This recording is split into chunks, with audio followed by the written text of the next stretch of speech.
ለምሳሌ እስኪ ጠይቅኝ፣ ችግር የለም እኮ ተራ ነብይ ወይም ሰው በአምላክ ብቻ ሊባሉ የሚችሉ ቃላቶችን ሊል ይችላል እኮ። ለምሳሌ ጠይቅን እና የትኛው ፊተኛና ኋለኛ ነኝ ይላል ኢየሱስ እግዚአብሔር በኢሳይያስ ላይ ወንጌል ላይ ትንቢት ላይና ሱራም ላይ ይላል አላህ እኔ ፊተኛና ኋለኛ ነኝ ይላል አይደል? በእናንተም አላስረዳሽ ችግር የለም እኮ ይሄንን ቃል ተራ ነብይ ሊለው ይችላል ይላል። እኔ እላለሁ እኛ እንላለን ሙስሊሞች እኛ ፊተኛና ኋለኛ ነን። ማስረጃ እኮ አንተ ሁሉ በሰውነት ትላለህ፣ አንተ ፊተኛና ኋለኛ ነኝ ትላለህ አንተ ራስህ።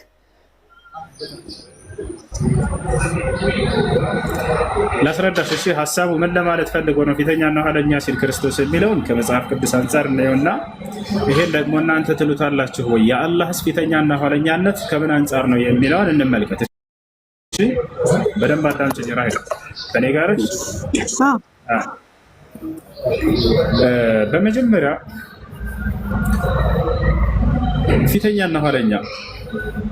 ፊተኛና ኋለኛ ራሂል ያሰበችው ያለ የነበረ ለዘላለም የሚኖር ለማለት ነው። እንደሱ ከሆነ ይሄ ለአንዱ አምላክ ብቻ ነው። አንዱ አምላክ አዎ ፊተኛና ኋለኛ ነው። አምላክ አላህ በቁርአን ላይ ሲናገር ወልአወል ወልአኺር ይላል። እኔ የመጀመሪያውም የመጨረሻውም ነኝ ብሎ ተናግሯል። الذي ليس له بداية وليس له نهاية ጅማሬም ፍጻሜም የሌለው ማለት ነው።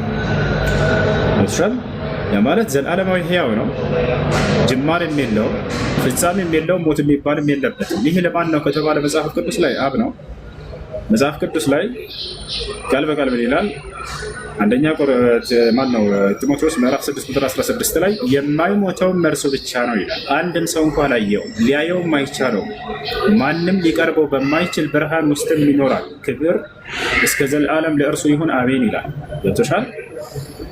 ታዲያ የክርስቶስ ፊተኛነትና ኋለኛነት ከምን አንጻር ነው ከተባለ ፊተኛ የተባለበት ምክንያት ክርስቶስ ከሙታን ሁሉ በኩርና ፊተኛ ስለሆነ ነው። የመጀመሪያው ትንሣኤ ማን ነው? ራሂም እንደ ክርስትና አስተምህሮ ትንሣኤን ያደረገው ማን ነው? ኢየሱስ ክርስቶስ ነው አይደለ? ኢየሱስ ክርስቶስ ከሙታን ሁሉ በፊት ስለሆነ ፊተኛ ተባለ። ከሙታን ሁሉ ምን ስለሆነ? በኩር ስለሆነ የመጀመሪያ ስለሆነ ፊተኛ ተባለ። ኋለኛ የተባለበት ደግሞ ምንድን ነው? ኋለኛው አዳም ስለሆነ ነው። መጽሐፍ ቅዱስ ላይ ፊተኛው አዳምና ኋለኛው አዳም ብሎ ጳውሎስ ያነሳቸዋል። ፊተኛው አዳም ማን ነው? አዳም ነው፣ ታውቂያለሽ። ኋለኛው እያለ ክርስቶስን ደግሞ ይጠቅሰዋል። ስለዚህ ከምን አንጻር ነው? ከሰዎች አንጻር ነው። አንደኛ ከሙታን በኩር ስለሆነ ፊተኛ ተባለ ክርስቶስ። ኋለኛው አዳም በመሆኑ ምክንያት ደግሞ ኋለኛው ተባለ። ከዚህ አንጻር ነው ኢየሱስ ክርስቶስ ፊተኛና ኋለኛ የተባለ። ይህን የሚል መጽሐፍ ቅዱስ አለ ወይ? አዎ። ከሙታን በኩር ስለሆነ ፊተኛ ተብሏል ተብሎ መጽሐፍ ቅዱስ ላይ አለ። ኋለኛው አዳም እያለ ጳውሎስ ይጠቅሰዋል። ኋለኛ ተብሏል። አሁን ከእናንተስ አንጻር እናንተ ከምን አንጻር ነው ፊተኛና ኋለኛ ነን የምትሉት ከተባለ አንድ ቤት አድርጉት። እሺ እኛ ፊተኛና ኋለኛ የተባለው አይተሽ ከሆነ ኢየሱስ ክርስቶስ ሰውየው ገነት እንደሚገባ ነገረው። መጽሐፍ ቅዱስ ላይ ገነት እንደሚገባ ነገረውና ነገር ግን አለው ክርስቶስ ፊተኞች ኋለኞች ይሆናሉ ብሎ ነገረው። ምን ማለት ነው? ነቢያችን ሰለላሁ ዐለይሂ ወሰለም ቃል በቃል ነሕኑ አልአወሉን ወልአኺሩን አሉ። ነሕኑ አሳቢቁን ወልአኺሩን እኛ ነን ፊተኞቹና ኋለኞቹ ብለው ተናገሩ። አይሻርላ ክርስቶስ እዚያ ጋር ፊተኞች ኋለኞች ይሆናሉ ብለው ተናግሯል። ነቢዩ ሰለላሁ ዐለይሂ ወሰለም እኛ ነን ፊተኞቹና ኋለኞቹ የተባልና ነው። ከምን አንጻር? ክርስቶስ ራሱ ከተናገረበት አንጻር። እርሱ ምንድነው? ገነት ስለመግባት ማለት ነው። ነቢዩ ሰለላሁ ዐለይሂ ወሰለም ፊተኛ ያልኩባችሁ ምክንያት እናንተ ከትውልድ በፊት የትንሣኤ ቀን ቀድማችሁ ገነት ስለምትገቡ፣ ኋለኛ ያልኩባችሁ ደግሞ ከትውልድ ኋላ ስለመጣችሁ ነው በዚህ ምድር ላይ ብለው ተናገሩ። ነሕኑ አልአኺሩን አሳቢቁን አሉ። ቃል በቃል እኛ ኋለኞችና ፊተኞች ነን ያሉበትን አሁን ላሳይሽ። እኛ ፊተኞችና ኋለኞች ነን ነው ላሳያችሁ። ነብዩ ሰለላሁ ዐለይሂ ወሰለም ነሕኑ አልአኺሩን አሳቢቁን ብለዋል። ነሕኑ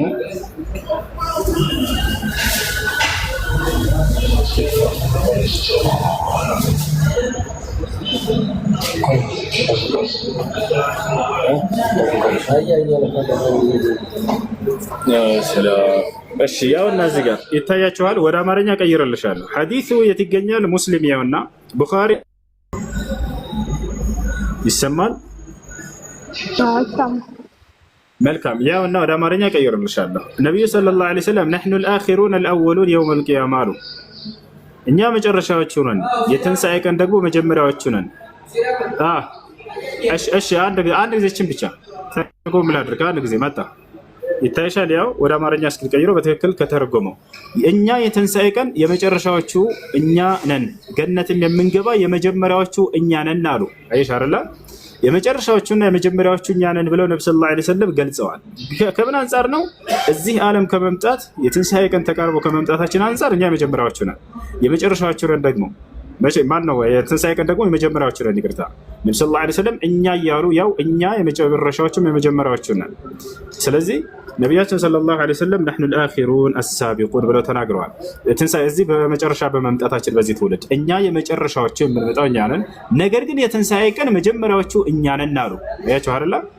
ስለዚህ ነቢያችን ሰለላሁ ዐለይሂ ወሰለም የመጨረሻዎቹና የመጀመሪያዎቹ እኛ ነን እያሉ ተናግረዋል ማለት ነው። ያም ከትውልድ መጨረሻ በመምጣታችን እዚህ የትንሣኤ ቀን ደግሞ ወደ ገነት ቀድመን መጀመሪያ በመግባታችን የተሰየመበት ስያሜያችን ክርስቶስ ገነት ስለሚገባው ሰው ነገረውና ነገር ግን ማን ገነት ቀድሞ እንደሚገባ ነገረው።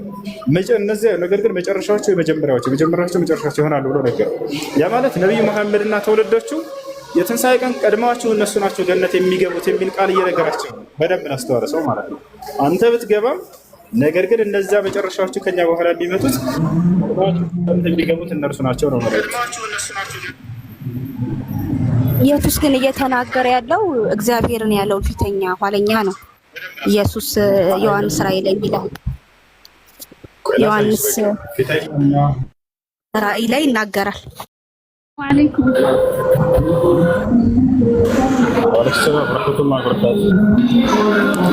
ሰላም ነው። አንድ ጥያቄ ነበረኝ።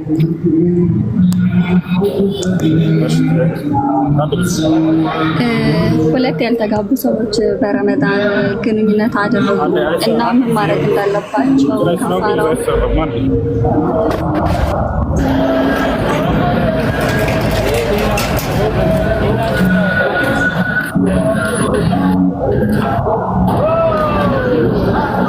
አንድ ጊዜ የራሔልን እንጨርስላት። እሺ አንድ ክርስቶስ ኋለኛና ፊተኛ የተባለው ከምን አንጻር እንደሆነ ማስረጃ እንዳሳይሽ።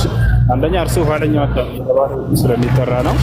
ከሙታን በኩር ስለሆነ ደግሞ ፊተኛ ተብሏል። እርሱንም ማሳይሻለሁ።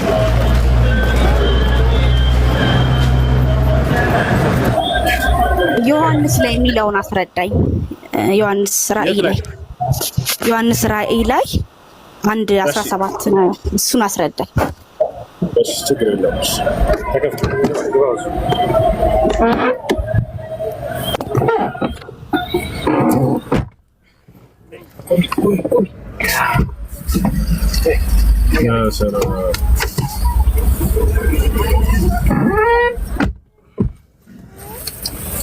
እሺ አሁን ያልሽው ራሱ ባየሁትም ጊዜ እንደሞተ ሰው ሆኜ ከእግሩ በታች ወደቅኩኝ። ቀኝ እጁንም ጫነብኝ፣ እንዲህም አለኝ፣ አትፍራ፣ ፊተኛውና መጨረሻው ሕያው እኔ ነኝ አለው። ይሄ ነው። ስለዚህ ፊተኛና መጨረሻ የተባለው ክርስቶስ ተብሏል። እዚህ ጋር ችግር የለም ተብሏል። 18ም አንድ ላይ ነው። 17 እና 18 ችግር የለም። ሞቼ ነበርኩኝ ይላል። አምላክ ይሞታል? ራሔል አምላክ ይሞታል? ከላይ እግዚአብሔር ነው የሚናገረው። ይህንን ቃል ከላይ ጀምሮ ስታነበው ቁጥር 1 ላይ ይህን ቃል የሚናገረው እግዚአብሔር ነው። አምላክ ይሞታል ወይ ነው ጥያቄ። ሰው ሆኖ መቶ ይችላል፣ ማድረግ ይችላል። አምላክ የፈለገውን ነገር ማድረግ ሳይሆን መሆን ነው እየጠየቅኩኝ ያለሁት። ማድረግ ከሆነ መግደል ይችላል ወይ ይኸውልሽ፣ አዎ ይችላል። አምላክ ይገድላል። አምላክ ግን ይሞታል ወይ ነው ጥያቄው። ሰው ምድር ላይ ሰው ሆኖ ስለመጣ ያ አካሉ ሞቷል፣ ግን አድርጓል። መልሶ ወደ አባቱ ሄዷል። አምላክ ነው ሰውን የላከው ወይንስ አምላክ ራሱ ነው የመጣው? አምላክ ራሱ ነው የመጣው፣ ስጋ ለብሶ ነው የመጣው። አምላክ ሰውን ነው የላከው። ኢየሱስ ክርስቶስ ዮሐንስ ወንጌል ምዕራፍ 8 ቁጥር 40 ላይ እኔ በአምላክና በሰው መካከል ከአምላክ የሰማሁትን እውነት የምነግራቸው ሰው ነኝ እያለ ይናገራል። ሰው ሆኖ መምጣቱን እናምናለን። ለአምላክ ሰው ሆኖ መጣ የሚለውን ነው እየጠየቁኝ ያለሁት። እንደሱ አይደለም የሚለው አምላክ ሰው ሆኖ አልመጣም። አምላክ ሰው ሆኖ መጣ የሚል የለም መጽሐፍ ቅዱስ ላይ። አምላክን ማንም የሚያየው የለም ሲጀምር። አምላክ ለምሳሌ ሰው የሰው ልጅ ነው አይደል? ከሰው የሚወለደው በድንግል ማርያም ግን በድንግልና የተወለደው እግዚአብሔር ራሱ ነው። ከወንድ አልተገናኘችም፣ ድንግል ናት። አይደለም ላሳይሽ። መጽሐፍ ቅዱስ ላይ ላሳይሽ። ከማርያም የተወለደው ወንድ ልጅ ነው፣ ሰው ነው፣ አምላክ አይደለም። የሉቃስ ወንጌል ምዕራፍ 1 ቁጥር 31 ላይ መልአኩ ገብርኤል ሲናገር ምን አለ? እነሆ ትጸንሻለሽ፣ ፍጹም ሰው ፍጹም አምላክንም ትወልጃለሽ አለ። ስሙንም ኢየሱስ ራስህ አልከው። ፍጹም ሰው ፍጹም አምላክ ወላሂ ያልኩሽ ራይል አውቄ ያልኩሽ ምን እንደምትል ለመስማት ነበር። ቆይ አየሽው አይደለ? አሁን ስለዚህ እነሆ ትጸንሻለሽ ወንድ ልጅንም ትወልጃለሽ ነው የሚለው። እኔ ፍጹም ሰው ፍጹም አምላክንም ትወልጃለሽ ያልኩሽ አውቄ ነው። ቆይ ላሳይሽ። ስለዚህ ወንድ ልጅ መሆኑን የመጣው ነገር እኮ ይኸውልሽ፣ አምላክን የወለደችው ያልሽው ስህተት እንደሆነ ወንድ ልጅን የወለደችው እሱ ላሳይሽ። ቆይ ላሳይሽ። መጽሐፉ ላይ ላውጣልሽ።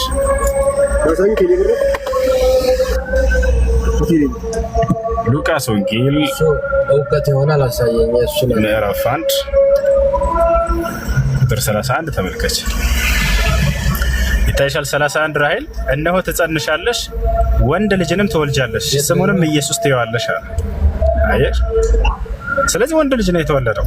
አይ ወንድ ልጅ ነው፣ አምላክ ነው እሱ እንዳንል ተመልከች። ቀጥሎ ምን እንደሚል ሲጀመር ገና ሲመጣ ከእግዚአብሔር ፊት ጸጋ አግኝተሻል አላት። አይሽ አይደለ? ከአምላክ የተሰጣት ጸጋ የተባለው ማን ነው? ኢየሱስ ክርስቶስ ነው። ያ ጸጋ ከማን ነው የተሰጠው? ከአምላክ። አምላክ ራሱ ሳይሆን ጸጋ የተባለው ከአምላክ የተሰጠ የሆነ ስጦታ ነው ጸጋው፣ ወንድ ልጅ ኢየሱስ። ቀጥሎ ምን አለ እዚህ 32 ላይ እርሱ ታላቅ ይሆናል አላት። ታላቅ ይሆናል የተባለው ማን ነው? ኢየሱስ ነው አይደለ? ራሔል እርሱ ታላቅ ይሆናል የልዑል ልጅም ይባላል አላት። ይህ ማለት እስራኤላውያኖች እናንተ የልዑል ልጆች ናችሁ ብሎ ኢየሱስ ራሱ መስክሮላቸዋል። ስለዚህ የልዑል ልጆች ይባላል፣ ልጅ ይባላል። ጌታ አምላክም ማለት ተመልከች፣ ጌታ አምላክም የአባቱን የዳዊትን ስልጣን ይሰጠዋል አለ። አየሽ? አምላክ ለኢየሱስ ስልጣን ይሰጠዋል። ራሱ አምላክ አይደለም። ተሻል አምላክ ሌላ ነው። አምላክ የአባቱን የዳዊትን ዙፋን ይሰጠዋል አለ። ተሻል አይደለ? ከአምላክ ስልጣን የሚሰጥ እንጂ አምላክ አይደለም እሱ። ይሄን ይመስላል። ምክንያቱም ለብሶ የመጣው ደካማ ስጋ እኮ ነው። ስጋ ለብሶ ስለመጣ እንደ ሰው ተዋርዶ አይደል የመጣው? በሰው አምሳል ነው የመጣው። እናምናለን። እሱ አምላክ አለ የለውም? ኢየሱስ ክርስቶስ አምላክ አለው። ምክንያቱም ስጋ ለብሶ ስለመጣ ማለት ነው። ሰው ሆኖ ነው የመጣው። ማለት ያ አምላክ ማን ነው? ኢየሱስ ክርስቶስ አምላክ አብ ነው። ጃ አላህ ይመቻል። እሺ ያ አምላክ አብ ነው አይደል? ግን ቆይ አንዴ እሱ ቅድሚያ እንጨርስ። ራእይ 1:17 አልጨረስንም። ወደዚህ እንመጣለን። ቅድሚያ እሺ ችግር የለውም። 18 ያለውን እናንብበውና መርሐባሽ። እሱ ላይ ምን መሰለሽ 1:18 1:18 እሺ ምን ይላል? ሞቼ ነበርኩኝ አለ። ሞቼ ነበርኩ ያለው አምላክ ነው ሰው ነው? ይሄ እግዚአብሔር ቃል ነው የሚናገረው ነው ዮሐንስ። እግዚአብሔር ቃል አምላክ ነው። እግዚአብሔር ቃል አምላክ ነው የሚናገረው። እግዚአብሔር ነው የሚናገረው ቃሉ እኮ። ስለዚህ ሞቼ ነበር እያለ ያለው እግዚአብሔር ነው ማለት ነው አይደል? አዎ ሰው ሆኖ ምድር ላይ መጥቶ ሞቷል። እግዚአብሔር ሰው ሆነ የሚል ቃል አለ መጽሐፍ ቅዱስ ላይ? አዎ ቃል ነበረ ቃልም ስጋ ሆነ ይላል። አይደለም እግዚአብሔር ሰው ሆነ የሚል አለ ወይ? ያው ስንረዳው እንደዛ ነው። ቃል ስጋ ሲሆን እግዚአብሔር ቃል ነው። ቅድሚያ አምላክ እኔ አልለዋወጥም ሰው አልሆነም ብሏል። ምን ታያለሽ? እነ ረቡ ላ አተገየር እኔ አምላክ ነኝ አልለዋወጥም አለ። ያ ማለት ከአምላክነቱ በፍጹም እንደማይለወጥ እየተናገረ ነው። አንቺ ደግሞ አይ ሰው ሆኗል እያልሽ ነው። አምላክ እኮ ነው። ቅድሚያ እኮ አድርጓል እኮ በክብር አልተለወጠም። ሰው እኮ አልሆነም እስከ መጨረሻው ክብሩን ይዟል። አሁንም ቆይ አምላክ እኔ አምላክ ነኝ ሰው አይደለሁም ይላል። ማለት ከአምላክነቱ በፍጹም የሚቀየር አይደለም። አንቺ ደግሞ አይ ሰው ሆኖ መጥቷል እያልሽ ነው። ይሄን እንዴት ነው አንቺ የምታየው? ሰው ሆኖ መጥቶ ሰው ሆኖ አልቀረም፣ መልሶ በክብር አድርጓል። ወደ አምላክነቱ ተመልሶ ሰው ሆኗል እያልሽ ነው አንቺ? አይ ሰው ሆኖ ነበረ። የመጣበትም ምክንያት አለ። እሺ አዳምጪ። ስንት አምላክ ነው የምታመልኪው? ይሄ ነገር ብዙ ጊዜ አንግባባበት። ምክንያቱም ያው ላለመረዳት አይምሮአችን ከደፈን መከራከር ነው የሚሆነው። አሉን ያነበሩን ታውቃለህ። ስንት አምላክ ነው የምታመልኪው በክርስትና? ስንት አምላክ ነው? አብ ወልድ መንፈስ ቅዱስ አንድ አምላክ። አብ ወልድ መንፈስ ቅዱስ አንድ አምላክ የሚል ማስረጃ አለ መጽሐፍ ቅዱስ ላይ? አዎ ጥቅሱን አላስኩትም። በእርግጥ አለ። ይበልጥ እንደውም አንተ ታውቀዋለህ። ስለ አብ ስለ ወልድ ያለ አብ ወልድ መንፈስ ቅዱስ አንድ አምላክ የሚል ጥቅስ የለም መጽሐፍ ቅዱስ ላይ። ሽራይ አንደኛ እሱ ነው። ሁለተኛ ስንት አምላክ አለ ነው ያልኩት? አንድ ነው ወይንስ ሶስት አምላክ ነው ያለው? በመለኮት ሶስት አንድ አምላክ። በመለኮት ሶስት ግን አንድ አምላክ ነው። ዞር በመለኮት ሶስት ራይል በመለኮት ሶስት ካልኩ ሶስት አምላኮች እያልኩ ነው። የሚከፈላለን ሎቶ ወልድ መንፈስ ቅዱስ አብ ወልድ መንፈስ ቅዱስ ማለት ነው። ያው ዞራ ያጣላንም እኮ ምክንያቱም እኛ አንድ አምላክ መሆኑን አምነናል። ማንኛውም ክርስቲያን አንድ አምላክ ነው የምናመልክ። ሶስት አምላክ አናመልክም። አንድ አምላክ የተባለው መጽሐፍ ቅዱስ ላይ ማን ነው? አብ። አየሽ፣ ቅድም ግን አብ ወልድ መንፈስ ቅዱስ ነው አንድ አምላክ ብለሽ ነበር። አሁን ስህተት እንደሆነች ተረዳሽ? አብ እኮ ራሱ እኮ ነው አብ ነው እኮ። አንድ አምላክ የተባለው መጽሐፍ ቅዱስ ላይ ማን ነው ስልሽ አብ ነው አልሽ። አሁን ትክክለኛ መልስ ነው። ነገር ግን ቅድም የተናገርሽ የቤተ ክርስቲያኖች የቄሶች አስተምሮ ነው እንጂ መጽሐፍ ቅዱሳዊ አይደለም። አብ ወልድ መንፈስ ቅዱስ አንድ አምላክ ነው የሚለው የአስተማሪዎቻቸው ትምህርት ነው። ነገር ግን አንድ አምላክ የተባለው መጽሐፍ ቅዱስ ላይ ማን ነው ስልሽ አብ ነው አልሽ። አሁን ትክክለኛውን መልስ መለሽ። ኢየሱስ ክርስቶስም አንድ አምላክ ብሎ ያስተማረው አብን ነው። ዮሐንስ ወንጌል ምዕራፍ 17 ቁጥር 3 ላይ ወደ ሰማይ ቀጥ ብሎ ኢየሱስ አባት ሆይ አንድ እና ብቸኛ እውነተኛ አምላክ አንተ ነህ አለ። አንደኛ ቆሮንቶስ ምዕራፍ 8 ቁጥር 6 ላይ ለእኛስ ሁሉ ነገር ከእርሱ የሆነ አንድ አምላክ አብ ወልድ መንፈስ ቅዱስ አለን ይላል። ይሄ ትክክል ነው ራይ?